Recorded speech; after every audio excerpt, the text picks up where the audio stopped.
சேனலுக்கு சப்ஸ்கிரைப் பண்ணுங்க. எடி புஷ்பா, சித்தப்பா தூங்கிட்டு இருக்காவோ போல இருக்க. ஏக்கா தேவா உள்ள வா மக்களே. யாக்கா அடுத்த வீடு மாதிரி வெளியிலே வாசல்ல நின்னுட்டு புஷ்பா புஷ்பான்னு அடக்கா உள்ள வர வேண்டியதுனே. எடி பணம் வாங்க சொல்லணும் மேட்டி குழந்தனே. நல்ல தூங்கிட்டு இருக்காவள எப்படி எழுப்ப?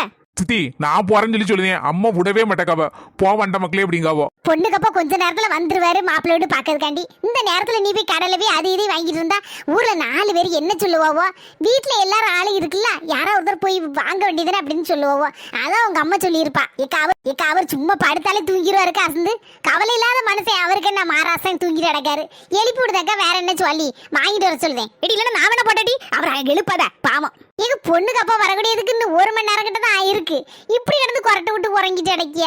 எந்திரிங்க, இந்த பழத்தை வாங்கிட்டு வாங்கலாம். செந்துளம் பழத்தை மைனி வாங்க. செந்துளம் பழம் தானே அப்படியே வாங்கி வச்சு கொண்டு வச்சுட்டேனே. எங்க கொண்டு வச்சிரு? எடி அடுக்காடுல அந்த உள்ளி குடைக்கு பக்கத்துல தாம்டி எடுத்து வச்சிருக்கான் பாரு.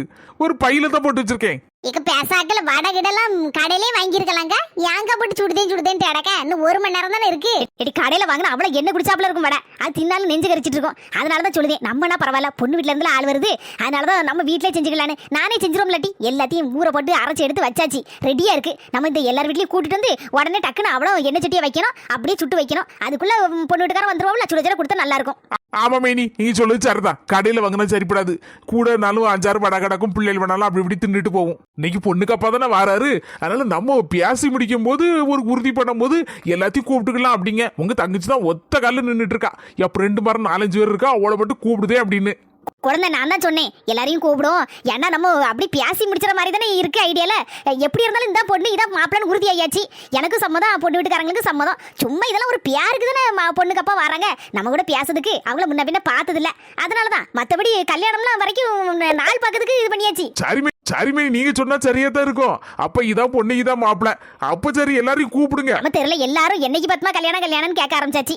பறவை இன்னைக்கு கூப்பிடலன்னா எல்லாரும் என்ன நினைப்பாவோ? அதான் முடிவாயாச்சுல்ல பறவை எதுக்கு. சரி அப்ப நம்ம தெரியல எல்லாத்தையும் நேரத்தை போய் கூட்டு வாடியாங்க வந்து வடைய சுடணும்ல. இக்க மாக்க நேரம் போயிட்டே இருக்கு. தேவா ஃப்ரெண்டு கூட்டம் அவன் கூட்டம் இவன் கூட்டம் சொல்லிட்டு அங்க இங்க போயிட்டு கிடக்காத. எங்கன கிரி என்ன வீடே கல்யாணங்களா கட்டியாச்சு. மாப்பிள்ள முகத்துல சந்தோஷத்தை பாருங்க.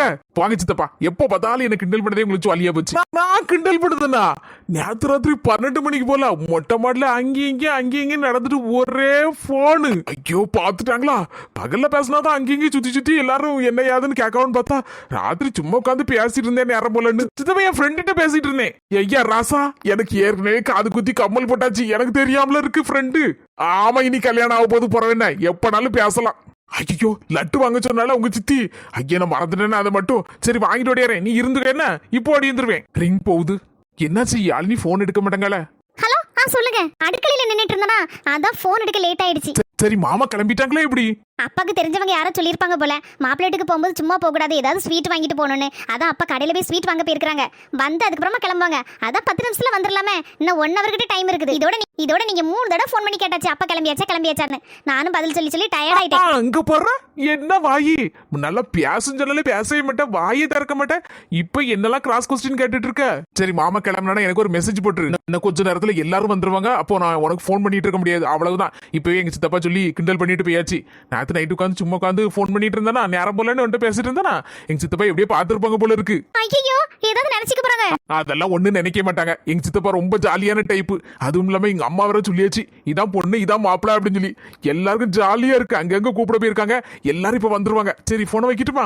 சரி வைக்கிறேன். மாப்பிள்ள தான் போன் போட்டு பேசிருப்பாரு போல. சரி இந்த காலத்துல பேசிக்கிட்டுதாவோ என்ன சொல்ல.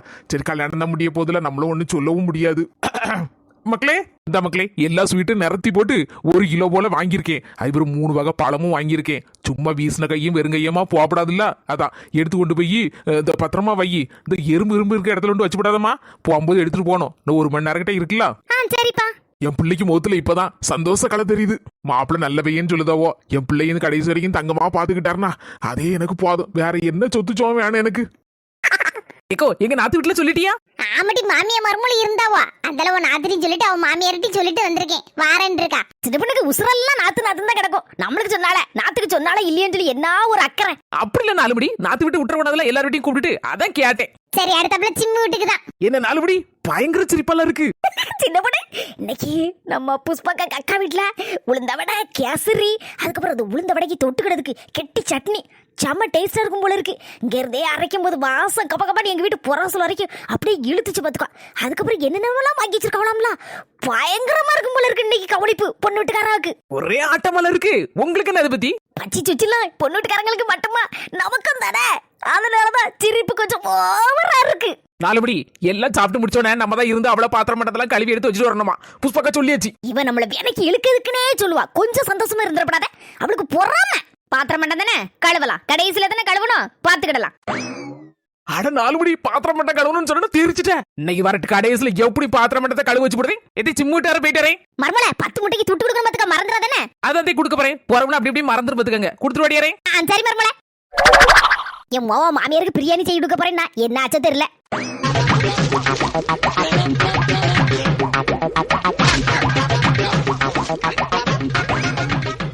பாவி மக்கா, பிரியாணியை விட்டு நம்மள கொல்லாம விடமாட்டா போல இருக்க. அதுக்காண்டிதான் காத்து கிடக்கா போல இருக்கு. இவ்வளவு நேரம் காத்து கிடந்து தூங்கிட்டா போல இருக்கு. என்ன ஆனாலும் சரிதான், இன்னைக்கு இடியே விழுந்தாலும் சரிதான். ராஜேஷ் சிக்கிறத. என்னடா இவ தூங்கிட்டு இருக்கா? பிரியாணி வச்சு காத்து கிடக்கா போல இருக்க. போனா அதுதான் திங்க வைப்பா போல இருக்கு. என்னடா செய்ய? வீட்டுக்குள்ள போகாமல முடியாது. இவ்வளவு நேரம் அங்கங்க சுத்திட்டு வந்தாச்சு. சரி போவோம். அதுக்காண்டி வீட்டுக்கே போகாம இருக்க முடியுமா? ஏ ராதிகா, ஏ மர்மோளே, வந்துட்டீங்களா? உங்களுக்காண்டி தான் காத்து கிடந்தேன் இவ்வளவு நேரம். வாங்க தீ சாப்பிடுவோம். சாப்பிடுவோமா? இதி அந்த அளவுக்கு நான் என்ன மோசமா தான் செய்ய போறேன். என்ன கூடுதல் குறைவு கொஞ்சம் இதா இருக்கும். அதுக்காண்டி இப்படி கொஞ்ச நேரம் காணாம போயிட்டீல தீ. உங்களுக்காண்டி தான் சாப்பிடாம நானும் குத்த வச்சுட்டு உட்கார்ந்துட்டு இருக்கேன். வாங்க தீ நம்ம ரெடி சேர்ந்து சாப்பிடலாம். உங்க மோவனை கையில எடுக்க முடியாது. அவர் இங்கே என்னதே தின்னுட்டு வந்துருவாரு. வாங்க தீ நம்ம ரெடி ஒண்ணா மண்ணா சாப்பிடுவோம். எனக்கு தனியா சாப்பிட்டே சரியா இருக்கும் பாத்துடுங்க. எங்க வீட்ல நான் தனியாவே சாப்பிட மாட்டேன். எங்க அம்மா சேர்ந்து சாப்பிடுவா, இல்லனா எங்க அண்ணியோட சேர்ந்து தான் சாப்பிடுவேன். நான் போயில போட்டு போச்சிரலாம் பார்த்தா. ஆனா இவன் எங்க இருந்து வந்தவதான். என்னதான் இருந்தாலும் நம்ம ரத்தம் இல்லையே. இருந்தாலும் எனக்காண்டி சாப்பிடாம பசியும் பட்டியமா காத்து கிடக்கால. நான் வரணும்னு சொல்லிட்டு சவத்த பாவம். நம்ம அதுக்காண்டி அது ஒரு உருண்டையாவது திங்கணும். என்னதான் எப்படியா இருந்துட்டு போட்டு. பாமர்மோல நம்ம 2 பேரும் ஒண்ணா திம்போம். ஆஹா, மாமியா மருமோ கூட்டணி பயங்கரமால இருக்கு. நம்ம ஊடையில பூந்துட வேண்டிதான். இல்ல அவ்வளவு பிரியாணியை 2 பேரும் சேர்ந்து தின்னு போடுவா. ராஜேஷ் கலர் கலரா நல்லா பளிச்சுன்னு இருக்கா. அப்ப பிரியாணி செம்ம டேஸ்டா தான் இருக்கும் போல இருக்கு. அதை எங்க அம்மையும் குட்டி போய் உட்காந்துக்கிட்டா. நம்மளும் பேர வேண்டிதான். செல்லக்குட்டி, மாமாவுக்கு பிரியாணி கிடையாதாடா?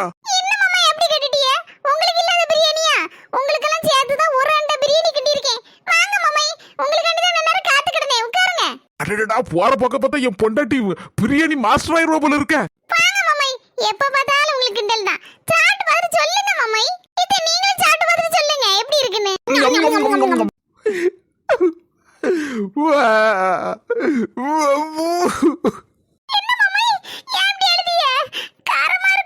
இல்ல, இது என்ன சொன்ன? வெஜிடபிள் பிரியாணியா? சூப்பரா இருக்கு. அடிபொலி. புளிச்சோறு ஆனந்த கண்ணீர்ல மிதக்க புளிச்சோறு, சூப்பர் புளிச்சோறு. என் பொண்டாட்டியால மட்டும்தான் இப்படி ஒரு புளிச்சோறு பிரியாணியை கிண்ட முடியும்.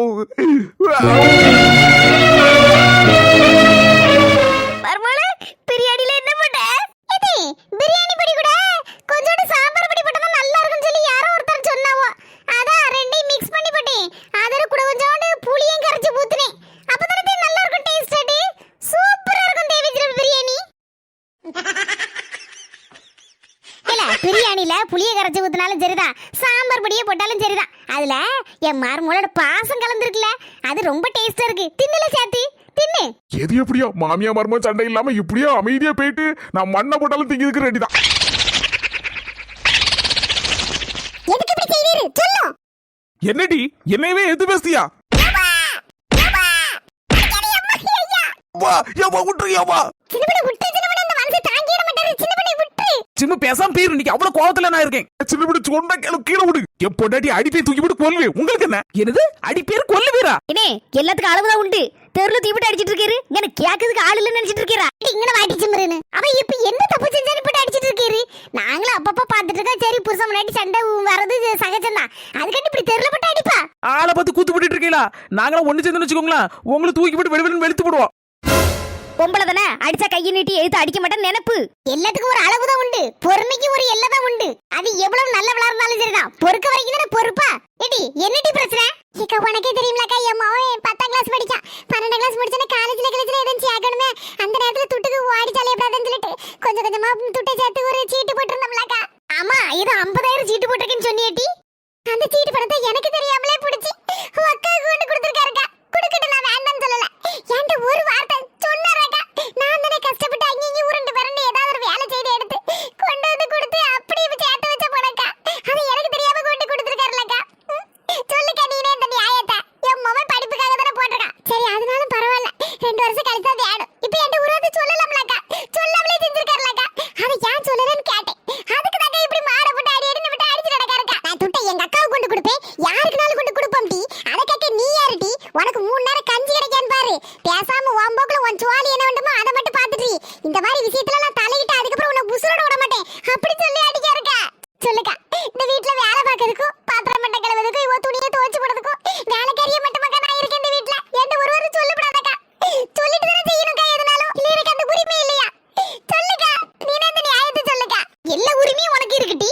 எல்லா வேலையும் செய்து போறதுக்கு மட்டும் தேடுதா உள்ள. அப்போ இனியும் சொல்லணும்ல, சொல்லாம எப்படி செய்யலாம்? அது தப்புனா தப்புதான். சிம்முக்கு மாப்பிள்ள லேசுப்பட்ட ஆள் இல்ல, கல்லூலி மங்க, சரியான கல்லூலி மங்க. ஆளு சுள்ளா மாதிரி இருந்துட்டு என்ன வேலையெல்லாம் செய்தாரு வேண்டாத வேலை. என்ன தம்பி இதெல்லாம்? என்ன பேச்சு பேசிய சொல்லுங்க பாப்போம். என்ன நியாயம் இதெல்லாம்?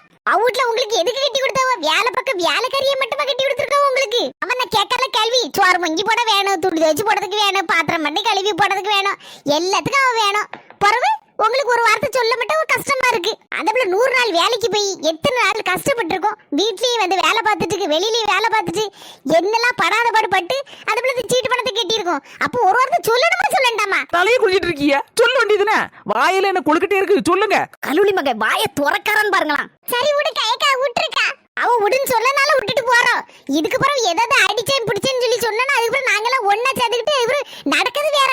எதுக்கோ வந்தேன், கடைசியில என்னென்னவோ நடந்து போச்சு. சரி தம்பி, எங்க அக்கா மகனுக்கு இந்த பொண்ணு வீட்டுக்கார வரா, மாப்பிள்ளை வீட்டு பாக்கிறதுக்கு எல்லாரும் வந்துருங்க. சிம்ம கூட்டிட்டு வாங்க. இப்பவும் வாயை துறக்காரா? துறக்க மாட்டாரா? துறக்கவே மாட்டாரு. அடி ஆளாதி கண்ணத்தோட சிம்மு வந்துருன்னடி. இப்போ வந்தேன்னு வச்சுக்கிய இந்த மனசை கூட எனக்கு அவனை சொல்லிட்டு இடப்பாருக்கா. இனி இந்த நிச்சயம்லாம் கழிப்பு இல்லக்கா. அப்போ வார என்ன தப்பானது நினைச்சிடாதக்கா. அப்ப சரிட்டி பாத்துக்க என்ன வசதிய. எடி சின்ன பொண்ணு வாட்டி கொஞ்சம் இந்த கோயில வீட்லயும் சங்கீத வீட்லயும் சொல்லுவோம். உங்களுக்கு எல்லாம் சொல்லி இருக்கு, எனக்கு சொல்லல அப்படின்பா நாளைக்கு. அந்த குவால் முட்டிட்டெல்லாம் சொல்லணும்னு அவசியமே இல்ல. இருக்கட்டும் டி, நம்ம தெரியல அவ 2 பேரும் விட்டு ஏன் பாக்கி விடுவானே சொல்லிடுவோம். வரதும் வராதுன்னு அவ இஷ்டம். இந்த மனுஷன் ஏதாவது கையை நீட்டினாருன்னா எனக்கு ஒரு போன படு வந்து வெளுத்து கட்டிருந்தேன். உண்மை இருந்துச்சு பொண்ணு கேட்டுட்டு அதுக்கு வேற சண்டைக்கு வருவாரு. ஆமா வருவாரு. சரி போயிட்டாருன்னா ஆளை பாருங்களா, சைஸ பாருங்களா, என்ன வறுத்து வராரு. என்ன டீ ஆளை வச்சு அடிக்க வரியோ? என்ன சொல்லுது? ஆளை வச்சு அடிக்க வந்தனா? அவங்க எதேச்சியா வந்திருக்காவோ. ஆமா எதேச்சியா வந்தாவோ. வெளுத்து கட்டிடுற பாத்துக்கா, இருக்கணும் மரியாதை ஏறி 4-5 அடியால வச்சிருக்கேட்டி. எங்கேயாவது அவ்வளவு கூட போய் பாரு, உன்னை வெளுத்து கட்டிடுறேன் பாத்துக்கா. அதுல இந்த 4 முடி இருக்கல என்ன பார்த்து ஒரு மாதிரி நக்கல ஒரு மாதிரி பேசிட்டு போறான். வந்து பேசிக்கிட்டே உடனே நம்ம நாட்டுல பாதி பொம்பளைகளுக்கு இப்படிதான் பிரச்சனை நடக்கு. இதுக்கெல்லாம் என்னைக்குதான் விடிவு காலம் பிறக்குமோ? இப்படியாப்பட்ட ஆம்பளை எல்லாம் என்னைக்குதான் திருந்துவானோலாம். கடவுளுக்கு தான் வெளிச்சம். ஹாய் சொந்தங்களே, பெண்கள் நிறைய பேர் வீட்ல இருந்தபடியே சின்னதா ஒரு தொழில் தொடங்கி நீங்க முன்னேறலாம் நிறைய பேர் நினைக்கிறீங்க. நம்ம ட்ரினிட்டி ஹெர்பல்ஸ்ல ஏற்கனவே 11 வகையான ஹெர்பல் ப்ராடக்ட் சேல்ஸ் பண்றோம்னு உங்களுக்கு எல்லாருக்குமே தெரியும். நிறைய பேர் எங்களை காண்டாக்ட் பண்ணி நாங்களும் உங்ககிட்ட பொருட்கள் வாங்கி ரீசேல் பண்ணலாமா அப்படின்னு கேக்குறீங்க. தாராளமா நீங்களும் எங்ககிட்ட ஹெர்பல் ப்ராடக்ட்ஸ் எல்லாம் வாங்கி ரீசேல் பண்ணலாம். நம்ம கிட்ட இருக்கிற ஹெர்பல் ப்ராடக்ட்ஸ் எல்லாமே சுத்தமான மூலிகைகளால தயாரிக்கப்பட்டது, எந்த கெமிக்கலும் சேர்க்கறது இல்ல. ரீசேல் பண்ணணும்னு நினைக்கிறவங்க கீழ இருக்கிற வாட்ஸ்அப் நம்பர்ல எங்களை காண்டாக்ட் பண்ணுங்க. உங்களுக்கும் இந்த ஹெர்பல் ப்ராடக்ட்ஸ் எல்லாம் வேணும்னா கீழே இருக்கிற அதே வாட்ஸ்அப் நம்பருக்கு நீங்க ஹாய்னு ஒரு மெசேஜ் போடுங்க. அவங்க அதை பத்தின டீட்டெயில் எல்லாமே அனுப்புவாங்க. நீங்களும் ஆர்டர் பண்ணி வாங்கிக்கலாம். இந்த வீடியோ உங்களுக்கு பிடிச்சிருந்தா மறக்காம லைக் பண்ணிட்டு ஷேர் பண்ணிருங்க. நம்ம அஸ்மி ஜெசி சேனலுக்கு சப்ஸ்கிரைப் பண்ணிட்டு பக்கத்துல இருக்க பெல் பட்டனை அழுத்திருங்க. அதுக்கப்புறம் ஆல்ங்கிற பட்டனை அழுத்திருங்க. அப்பதான் உங்களுக்கு நோட்டிபிகேஷன் வரும். உடனுக்குடன் நம்மளுடைய வீடியோவும் பார்க்கலாம். சொந்தங்களே அடுத்த வீடியோல பாப்போம்.